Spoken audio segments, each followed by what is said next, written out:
Well,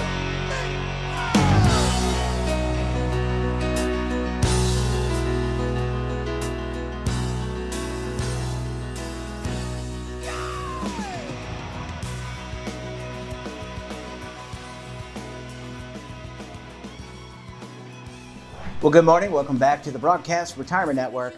I'm Jeff Snyder. This is BRN AM for Monday, November 6th, 2023.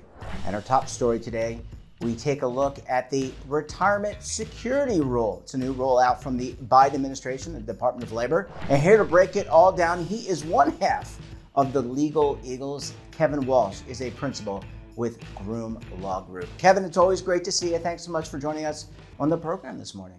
Jeff, it's always good to be on, and this was an exciting week in retirement news. It is, and I should also mention that we both are at the Spark Forum this week, so it's just before the kickoff. Kevin was very gracious to come on the program. Kevin, the White House, the Department of Labor releasing the new retirement security rule. I want to get your reaction before we get into the weeds on this. So what's your reaction when you read the announcement? You saw Secretary Sue, or Acting Secretary Sue, Assistant Secretary Lisa Gomez. What was your reaction? I mean, and we saw the president at the rollout. So one thing that's clear is that the administration is putting a fair amount of political capital behind this rule. I wouldn't have done the rollout on Halloween, though. To some extent, this rule seems a lot like the 2016 rule that the Fifth Circuit drove a stake through. So I was getting comments from colleagues that to some extent this rule could already be The Walking Dead. Oh, very, very good analogy. Kevin, what is the rule? And we don't have time to go through 500 pages of the rule. The rule is very comprehensive. Well, before we go into the rule, why change the rule? What was the rationale behind the Department of Labor, the president, the executive branch coming up with this rule? So, I mean, you're asking great questions. And if you listen to the White House and the rollout, they've described it as being designed to address junk fees. When you look at it, though, it seems in more detail that what's going on is that the Labor Department is frustrated, or the Labor Department seems to want to regulate rollovers and what people do with their money after they leave retirement plans. The same way as they've regulated what folks can do with their money inside retirement plans. And so going through the 500 pages, there's a kind of acknowledgement of a tension where, the SEC regulates brokers. The SEC, through the Advisors Act, regulates investment advisors. NASA, which is the state administration, the state agencies, they regulate the distribution of some products at the state level. And then state insurance regulators govern the distribution of annuities. And these different models come from, Congress chose that the states get to regulate insurance. Congress created a different framework for brokers than for advisors. And, in a way, when you read through the Labor Department's proposal, it seems as though they don't like that framework. They think that it leads to investor confusion and kind of a bifurcation of standards of care where, an advisor is subject to a fiduciary standard, but it's not an ERISA fiduciary standard. A broker is subject to acting in your best interest under regulation best interest. Under the states, you've got various fiduciary and best interest standards. Some may still have suitability. And then, insurance, NAIC has proposed a best interest standard of its own, which is different from the SEC's best interest standard. Against that framework, DOL's kind of taken it upon itself to be the regulator that if this was physics, we'd say, unified field theory. Trying to get everything under one standard. And DOL seems to be trying to get everything under one standard when it comes to making decisions or selling products in an IRA. Yeah. So now you're the Stephen Hawking of retirement. Is that how I should define you and David? I mean, I think at best I'm, Don Quixote. All right, Don. And maybe I'm even is it Pancho, his companion? Yeah. Pancho Villa. Yes. Kevin, in all seriousness, though, I mean, this is a substantive change. You mentioned that there are different entities that regulate at the state level, at the federal level. What's been the reaction from our colleagues, peers in the retirement industry? Because there are a lot of them help facilitate rollovers. There's the record keepers. There are advisors, brokers, people that are in the ecosystem helping people move money. There are trade associations that represent different constituencies. Have you gotten a flavor for what the feedback has been thus far? It's a bit of deja vu all over again. So the trade groups that were very supportive of the rule in 2015, like the Consumer Federation of America, like the AARP, like AFL-CIO, they were at the White House for the rollout, and for the most part, they've issued statements of support. Talking with industry trade groups, the insurance-related trades, the broker-related trades, and others, there's some frustration that from their viewpoint, the Fifth Circuit or courts have already told DOL that this is going too far, and so it seems like DOL's trying to go there again, and so I think the trades on the industry side will try to persuade the Labor Department to narrow the rulemaking so that it serves the goals that ERISA was designed to promote, but so that it doesn't really go beyond the scope of what Congress intended and really interfere with the operation of other regulators' jurisdiction. I mean, it's going to be it's a contentious political issue, honestly. I wish retirement never was political. When I started my career, it seemed like everyone agreed on retirement. More retirement security is better, and now we seem to disagree on how to get there. Yeah, it seems a little off-putting when you read some of the context. Those are my words, not yours. Kevin, I want to take a very quick break. When we come back, we'll talk about what's next for this security rule. You're going to want to stay tuned right here on BRN AM.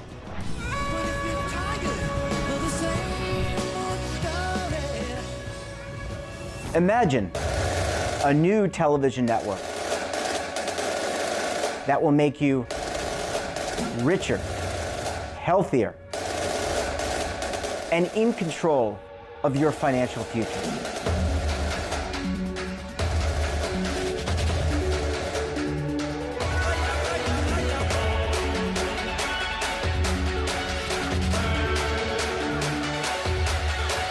This network is for the policewoman in Nashville, Tennessee, the baker in Dubuque, Iowa, the teacher in Lexington, Kentucky. We want to make the idea of savings and retirement culturally relevant. But what do you see as a defining issue of the midterms, especially for the smaller businesses? I mean, they are the lifeblood of the American economy.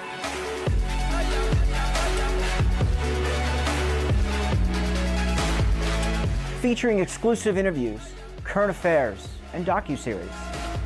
33 years old, you retired early. The philosophy is money only matters if it helps you live a life that you love. But you got to start thinking about retirement as soon as you get in. The Broadcast Retirement Network will drive very high engagement with premium partnerships. So this isn't retirement and savings for your parents or grandparents. This is for all Americans. And we're going to change the way you think about money.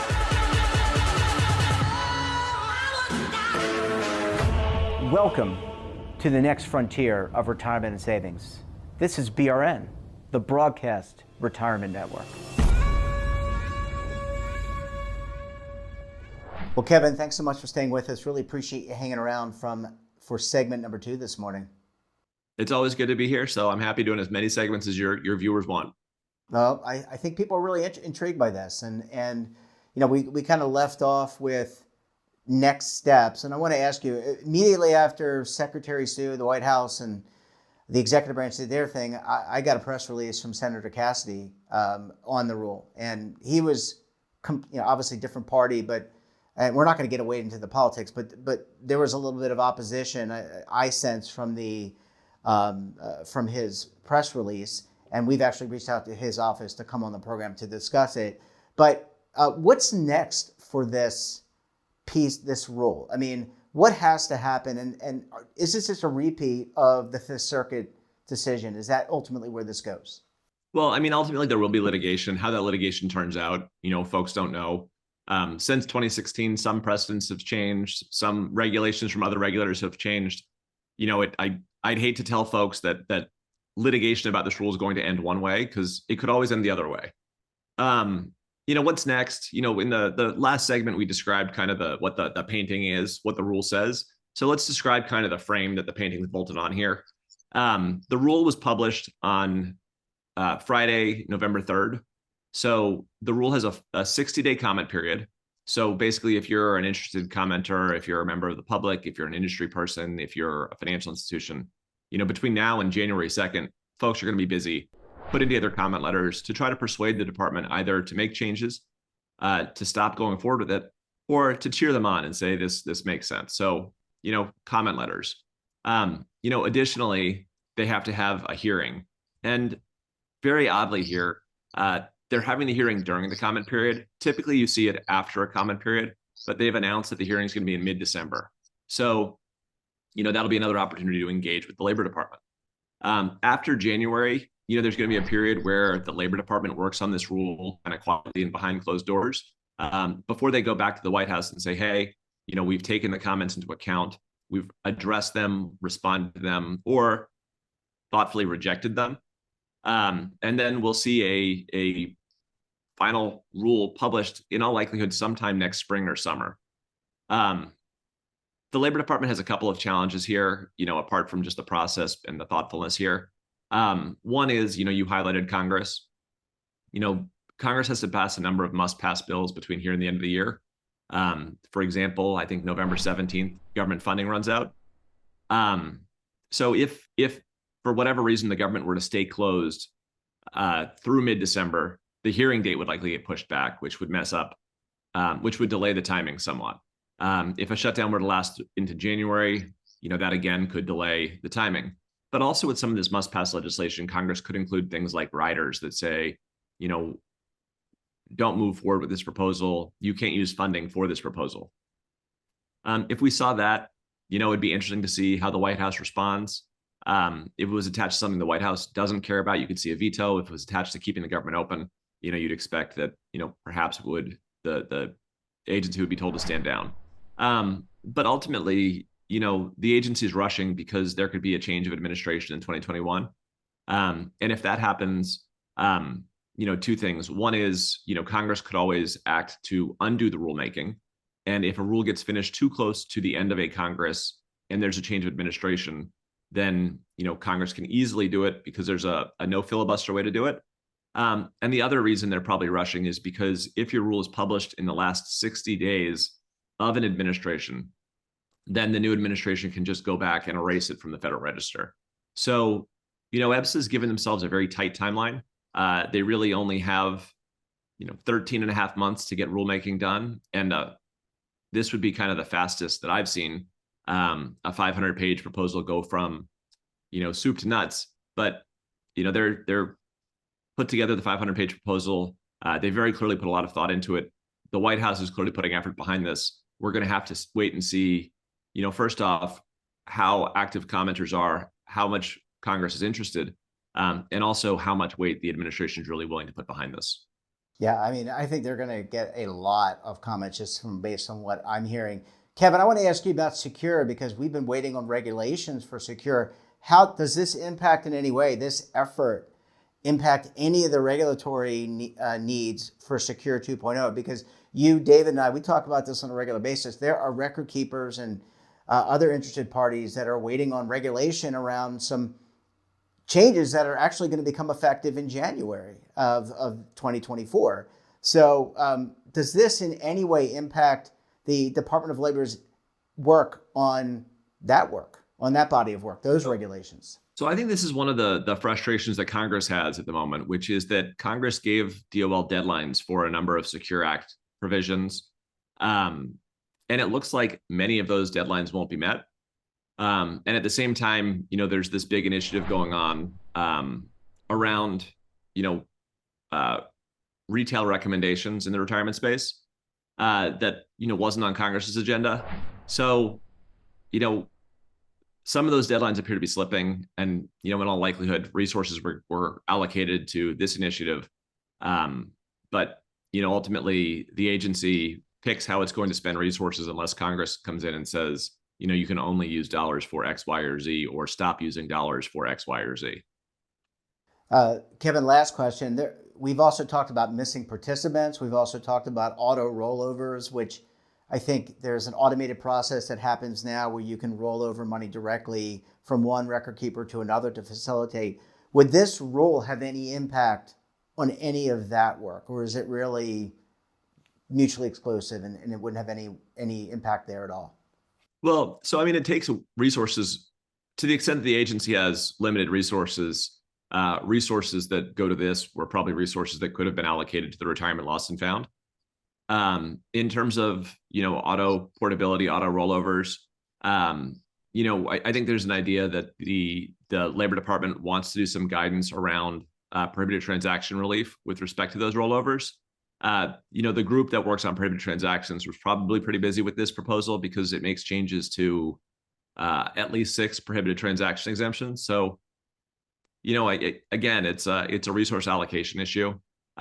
This proposal doesn't directly comment on missing participants. It doesn't directly comment on auto portability, but to the extent that we're looking for guidance on those issues, this, the work that was done on this, signals that perhaps folks were working on this instead of those priorities. Yeah, well, clearly, Department of Labor episode Burning the Midnight Oil. You can certainly read the press release online if you're so inclined. And if you're like Kevin, you want to read 500 pages of regulations, hey, have at it, because it's all available online. Kevin Walsh, always great to see you. Give my best to your colleague, David Levine, and we look forward to having you both back on the program again very soon. Thank you, Jeff, and thank you, viewers. And that wraps up this episode of BRN AM. Have a topic of interest, someone you think we should talk to, drop us a line. And don't forget, for all the latest curated news and lifestyle, wellness, finance, tech, so much more, and all in one place, check out today's edition of our daily newsletter, The Morning Pulse. Want to search our archives, check out our latest content? Well, then visit our website. We're back again tomorrow with another great edition of BRN AM. We'll have a very special guest and, of course, a great topic. Until then, I'm Jeff Snyder. Stay safe, keep on saving, and don't forget, roll with the changes.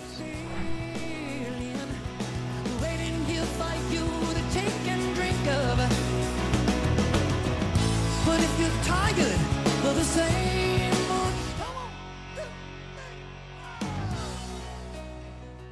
Now is your opportunity to co-create content around any topic on the first lifestyle and wellness network. Reach a global audience through our platform and co-own exclusive branded content.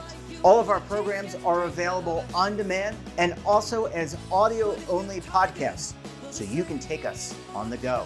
Broadcast Retirement Network, available anytime, anywhere, and on any device.